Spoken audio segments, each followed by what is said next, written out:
was reading an article in Psychology Today the other day about people pleasing, and one part of it really stayed with me.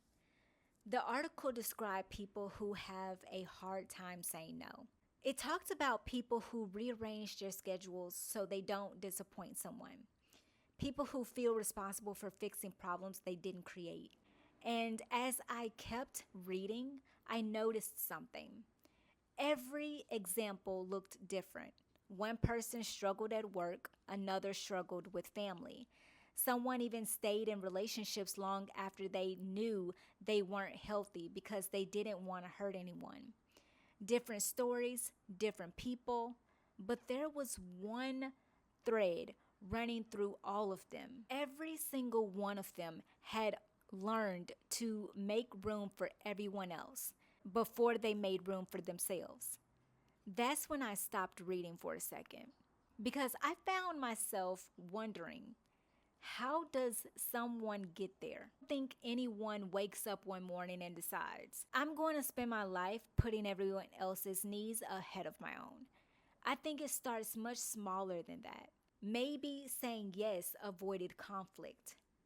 Maybe they learned that being dependable brought encouragement, appreciation, maybe even acceptance. So they kept doing it. And what started as a response slowly became a pattern. Eventually, they weren't just saying yes to people, they were saying no to themselves, no to rest. And here's the part I keep thinking about. The article called it people pleasing, but I wonder if sometimes what we're really looking at is someone who's been carrying the belief that their value comes from being needed. That's a very different conversation. Because if the belief stays the same, learning to say no can still feel wrong. And here's what gives me hope. Patterns aren't permanent. They're often just responses we've repeated for so long that they begin to feel like a part of who we are. But they aren't your identity. They're simply something you've learned. And what can be learned can also be relearned.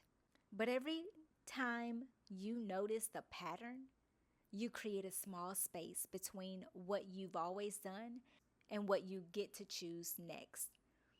Sometimes that's how change begins, not with one big dramatic moment, but with one quiet realization that says, I don't have to keep living this way.